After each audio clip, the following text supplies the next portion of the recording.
Hey,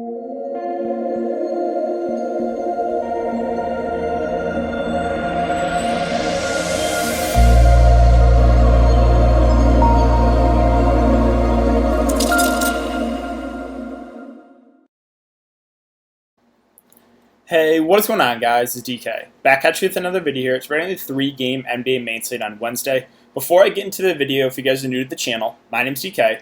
I make daily videos breaking down NBA, NFL, PGA, and esports, daily fantasy sports slates. Real quick, before I get into the analysis, I do want to say thank you again, guys, for all support. Currently, right now, at 4.47 thousand subscribers. I'm going to try to hit 6K by the end of September is my new goal. 6K subscribers by the end of September. So if you guys enjoy all the free content, and it is all free right now, the easiest way to support me, leave a like button on the video, hit that subscribe button, and hit the notification bell so you know when I upload videos, you know when I go live. If you cannot watch the YouTube videos, I do also upload on Apple Podcasts. The link is in the description below. It's just the DK DFS show. But yeah, with that out of the way, let's jump into it. So before we get into the breakdown of the 3-game slate, what we can do is we can look back on the lineup here from Tuesday's slate. So Tuesday, this is my final lineup here. One with Monty Morris, Seth Curry, Paul George, Jeremy Grant, Jokic, Doncic, Kleber, and Boban. So kind of a stack the later game. Got some pieces here on Denver. The reason I got to Jeremy Grant, I know he's not been playing well, was just the minutes, right? He played like 35 plus minutes. So that's the reason I got there, or that's the reason I went there. Not playing amazing. Monty Morris, basically the same thing. Was just the minutes. All 5 starters played 35-plus minutes in that last game, so that's the reason why I got to some of these Denver guys. Jokic has been on fire for me. Had a really, really good first quarter. I think he shot 8 of 8. Yeah, he was low-owned. I kept stressing it. I was like, guys, Jamal Murray is going to be way higher owned than Jokic because of the last game. That's something I continue to try to hammer down is people will just chase the big game. Now, sometimes they'll get rewarded, right? Sometimes players will have good back-to-back games, but more often than not, it's not going to happen that way. And you had double the ownership on Jamal Murray than you did Nikola Jokic. So, I went with Paul George. I think he's going to be lower owned because he's been shooting the ball terribly. And then I went with the Denver stack because no Porzingis, put Seth Curry there with Doncic, Kleber, and Boban. So we'll see how it goes, but that's what I got right now, hoping Denver can keep it close. All right, 3-game slate. Let's do it. Magic Bucks. I am not happy that this game is on the slate. But yeah, it's a 226.5 over under. The Bucks are 14-point favorites. For the life of me, I still do not understand how Orlando stays in these games. It literally blows my mind. I just do not get it. Thunder Rockets is a 224.5 over under. The Rockets are 3-point favorites. And the late night hammer here with no Damian Lillard. Blazers, Lakers. 14-point spread, the Lakers are favored. It's a 221.5 over under. So just looking at these numbers, right, you see the 14-point spread in the early game and the late game. For cash games, I think it makes sense to stack the middle game, right? OKC and Houston, because that's the game that has the best chance to stay close. So if you're playing a cash game setting, which I'm not going to be, I'll be playing GPPs, but if you're playing cash games on the 3-game slate, I think it makes sense to get a lot of exposure to that Thunder and Rockets game. So let's talk about the Bucks. And since it's only 3 games, I'm going to go team by team here. So let's talk about the Magic and the Bucks here. Again, I just do not understand how this Orlando team continues to keep the game close. Aaron Gordon is for like the 5th straight time questionable. I don't think he's going to go. It's a hamstring injury. Sure, they're 1 game away from elimination, but my best guess is he's not going to go since he hasn't played at all yet this series. If he does play, if Aaron Gordon does play, then that changes some things.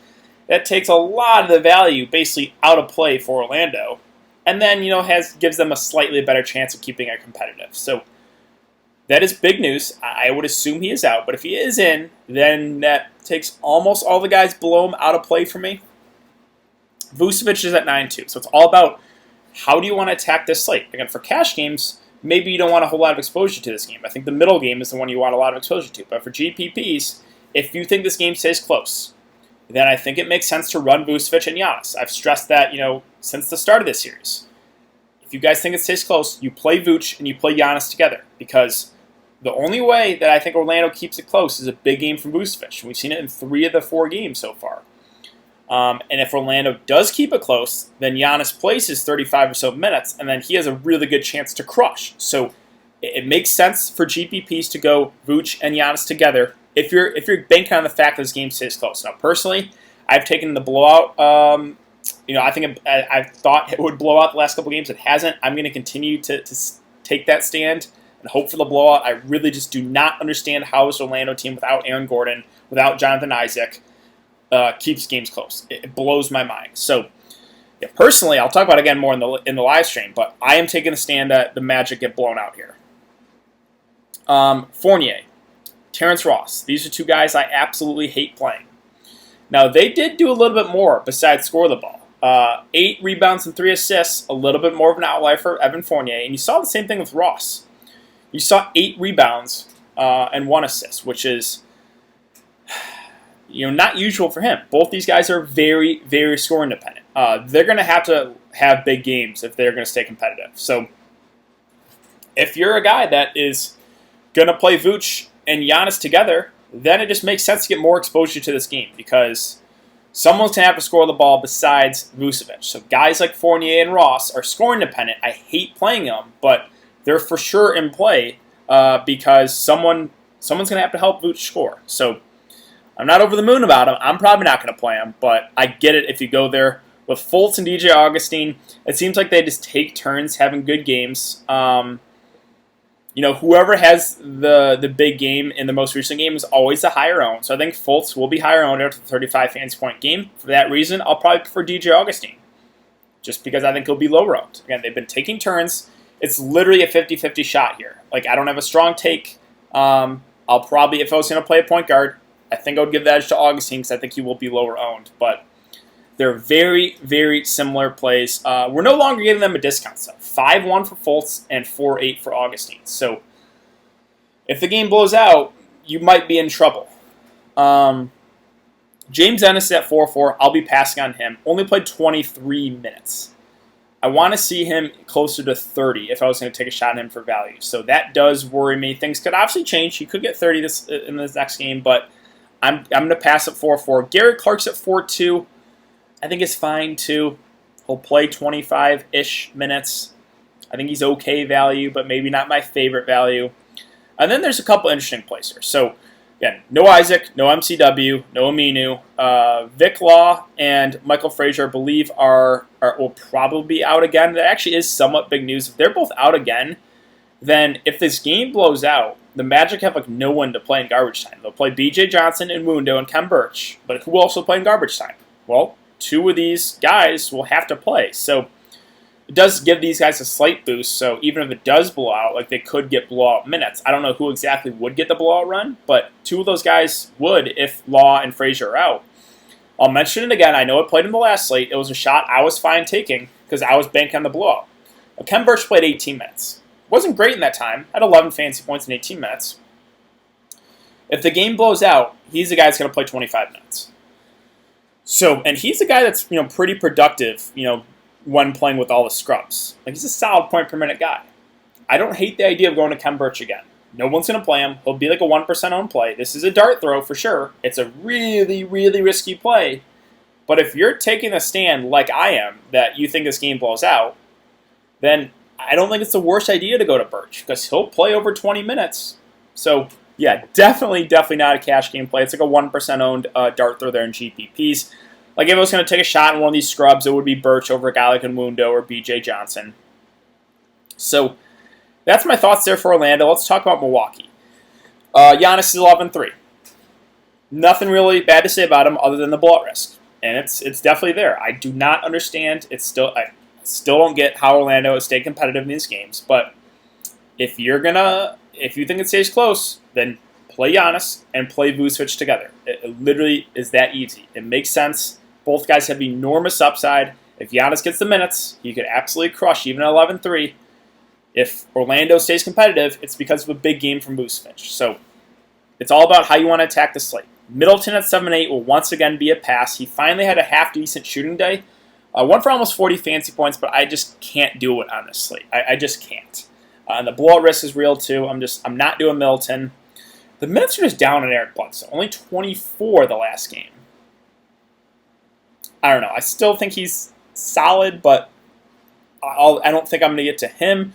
I'm going to pass on Brook Lopez, too, at 5-2. He's just a scoring-dependent center. He got you there because he had 3 blocks and 2 steals. We're not going to get that again. So I'm perfectly fine getting away from Brook Lopez. George Hill, the minutes went up. They've been up and down for him. He played 23. Like, if he gets minutes in the mid-20s, I think he's fine value, but there's been games he's only played 19. So he's a riskier value option. And that's it. I mean, could you go to a guy like Connaughton and hope for the blowout? I guess, but they have so many guys they can use still. DiVincenzo, Connaughton, Marvin Williams, Ilyasova. They have Korver. They have Robin Lopez. They have Sterling. Like, they have so many guys that I don't even think it would risk taking a shot in one of those really cheap options. So let's talk about OKC and Houston. This is the game that, if you're playing cash games, I think you want to load up on. Chris Paul's at 8-1. He's going to play 37 minutes or so. It's a really good spot against Houston. Like, I'm not scared of anyone who Houston throws on Chris Paul defensively. So I think CP3 is a solid play. Hasn't really had the huge upside. He did have the huge upside there in Game 1. He's a guy that will do it all. The assist number is a little bit down on him, only 3, which is a little bit surprising for Chris Paul in 37 minutes. I think those go up a bit. Yeah, so I think Chris Paul's solid at 8-1. SGA, I think he's going to be the most popular play. And this is a tricky one because he's been absolutely terrible.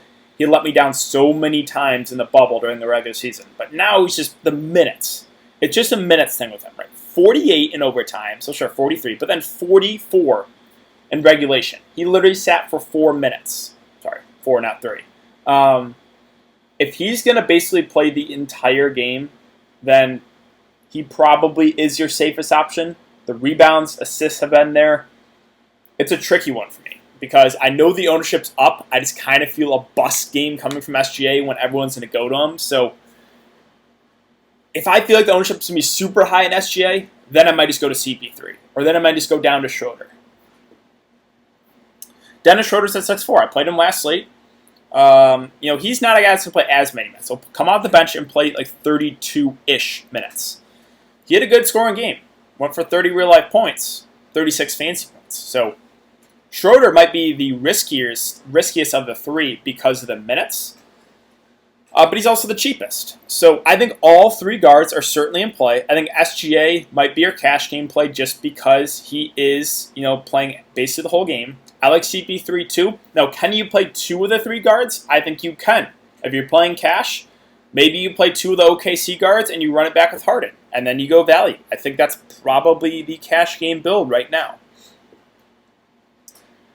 Gallinari's at 6'3". So this is an interesting one. I talked about it with Joe Ingles today. I've been stressing it with so many guys that after a bad game, no one's going to play Gallinari. I don't think Gallinari's a fantastic play, but you're going to get him at like 5% ownership after that last game. So I think he's a guy that will play 30 to 33 minutes. He had a bad shooting day. Sure, he does have a somewhat low floor. I don't think we get 3 rebounds again from him. I think that's a little bit more of an outlier. Probably get somewhere between 5, 6 rebounds or so. So I think those rebounds go up a bit. I think he's okay. I obviously feel more comfortable targeting the guards, so I'm still not going to be like, I still don't think Gallinari's an amazing play, but you're going to get him at really, really low ownership. Steven Adams at 5'5", I think he's a safe play. I think 25 to 30 minutes. It's a mismatch when he's out there. Whoever they have on him, whether it be Tucker, Covington, Jeff Green, like Adams definitely has an advantage. He hasn't really had a big game yet, but he could go for like 35 plus in a spot like this. Like, he can definitely go for a double-double, can get you some blocks and steals. It's just a mismatch. So I have a little bit of interest in Adams. I think he's a safe play. Dort for value at 4.2 I think is viable. It's a tricky one. I probably prefer other value, but I get it. Like, I think he is in play. He's actually been playing solid. He's been playing really good defense on Harden. So I don't think he's out of play, but don't know if I'm going to get to him. Baisley's at 3.5. I still don't know if it's enough minutes for me to consider him, even at that price. Like, he could get you like 20 fancy points in like 15-ish minutes, but it's a risky target for sure. Noel's at 3.3. Did play 15 minutes. Like, I actually think he's a viable punt. If we get 15 minutes out of Noel, he's a pretty decent point per minute guy. So it's a risky target for sure, but I don't think he's out of play as like a dart throw. And that's it for me on OKC. So let's talk about Houston. Harden, man, am I still tilted about that. I played him the first 3 games of the series. He had 4 games in all 3 games. I finally fade him, and he finally has a good shooting day and goes for 75 fantasy points. That's how it works in DFS. Super, super tilting. Yeah, I mean, the upside is there, right? I told you guys, like, it's 80 fantasy point upside when he's playing really well. The shot was there last game. The minutes went way up to 43. That game did not go to overtime either. He just played 43 minutes. So Harden's a guy I think is the safe spend up right now because this is the game that has the best opportunity to stay close. So, again, I think your cash game build is probably Harden with a couple of those OKC guards. Eric Gordon's at 6-1. I think he's priced about right. He is the number 2 guy. My issue with him is he's not going to do anything besides score the ball. He had 23 points, 33 fantasy points. So I think he's fine if you get to him. I don't know if I'm going to go out of my way to play him, but I think he's solid. Covington's at 5-7. The minutes actually went up. I'm a little bit torn on what to do here. I mean, I do like the price is now playable. I don't know how many minutes he's going to play. The minutes have been way up and down. 27, 19, 34. If we get minutes in the mid-30s, then Covington's solid. But I don't know if those minutes are necessarily secure. Jeff Green's been coming out the bench and been shooting the ball amazing. I think he's okay, but not my favorite play. Danwell House, the minutes have been there. Almost 40 a game. He's a guy that is a little bit scoring dependent. The rebounds actually have been there for House, which is a little bit surprising. But if we're going to get 40 minutes out of Danwell House, I think he's perfectly fine in the mid-range. PJ Tucker for value at 4-3. It's really gross. You're never going to feel great about playing him, but I think he's in play, right? Because the minutes, about 40 a game. He's got to knock down a couple of those threes, so I'm not super excited about it, but I wouldn't completely cross him off. Rivers, I don't think I get to him. The minutes aren't high enough on him. Same thing with McLemore. I don't think we do it. Not enough minutes for me to consider him. So that's it for Houston. Let's talk about Portland and LA. So this is a really, really interesting game because no Lillard is huge, and Lakers have blown out Portland in 2 of those games, like absolutely killed them. So my feel on this game is no one's going to play anyone in this game. So I kind of like it for GPPs. This is a game that I might get a good amount of exposure to because I think no one's going to play anyone in this game. With no Damian Lillard, obviously the ball at risk is enormous here. But if Portland keeps it close, we know where the production is coming from. It's CJ McCollum at 8-1. It's Yusuf Nurkic at 8-6. I like both these guys a lot for GPPs. I know the risk. There's a really, really good chance it blows out, and no one's going to play Portland guys. Absolutely. I don't think people will play them. I think people would rather take the shot in Orlando-Milwaukee because that game has actually stayed close. I actually think that game blows out, whereas I think this game is just interesting because no one's going to play anyone in this game. So I like Nurkic. I like CJ. They're GPP-only plays, though, because there's a really good chance that they just get blown out once again. But if they stay close, if Portland State keeps it close, it's a big game from Nurkic and it's a big game from McCollum, right?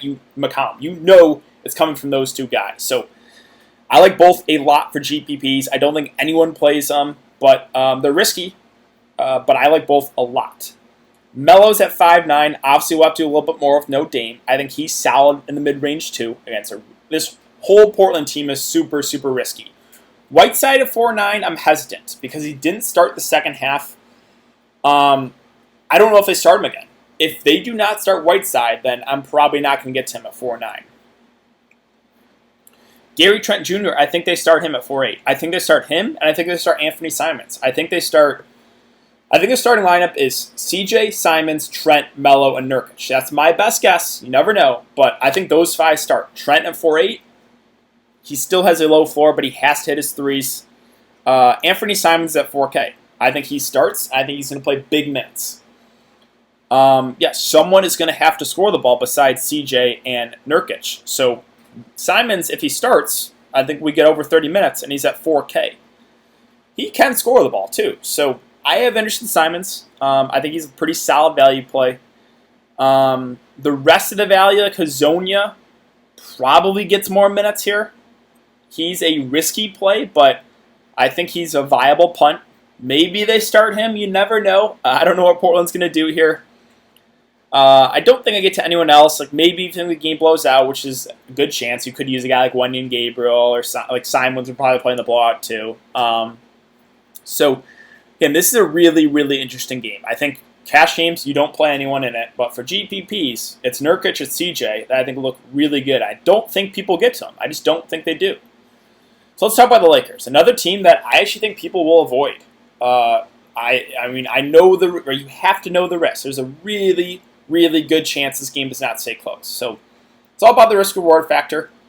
LeBron and AD have absolutely enormous upside if this game stays close. So LeBron in 28 minutes had 57 fantasy points. Anthony Davis in 18 minutes had almost 40 fantasy points. Right? So I love both those guys. If Portland can keep it close, I think both of them absolutely crush their salary. So this game looks, again, no one's going to play anyone in it. And I agree, it's super, super risky, but man, the two stars and the Lakers look really, really good. Kuzma at 5'3", I'll continue to pass, even the price is coming down, but I'm not going to do that. Danny Green and KCP are viable punts, 4 and 3.5K. Both will get around 30 minutes. They have to hit their threes, but Portland plays no defense.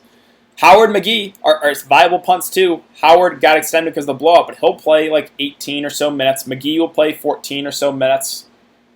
And Portland plays zero defense, so they're viable punts. Caruso's at 3-4 with no Rondo. I think is okay too. I think he's in play if you need someone really, really cheap. And if the game stays close, we probably get 25-ish minutes from him. That's it. I mean, could you target a guy like Dion Waiters and hope for the blowout? Yeah, you could. But it's a really, really risky play. I still don't know if I would do that. So that's it. That's kind of my breakdown, guys. For cash games, I think OKC Houston is your way to go. I think you load up on that game and maybe get some value in the other two games. For GPPs, yeah, I mean, the first and the last game both have upside. Like I said, if you think Orlando-Milwaukee keeps it close, I think you play Vucevic. I think you play Giannis, and maybe play a couple other pieces in the game. If you think Portland and the Lakers keep it close, then I think you're going to want one to be either CJ or Nurkic, and then probably one of those Lakers stars. If you take a stand that both games blow out, then just stack the middle game, which I think, again, is the safest way to go. So it's a really, really interesting slate. It's a super risky slate. I would not play cash games on the slate, but that's just me. But yeah, I think that's going to do it, guys. So if you have been enjoying the content so far, I'd really appreciate it if you leave a like button on the video, hit that subscribe button, hit the notification bell just so you know when I upload videos, and go live. I will be live streaming for this one 30 minutes before lock, so be sure to check out the live stream, guys. I will go over all the news that we have for the day. Basically, what we're waiting for, again, is Aaron Gordon. That's about it. So thanks again, guys. I hope you guys all have a good day, and I will see you all in the live stream tomorrow.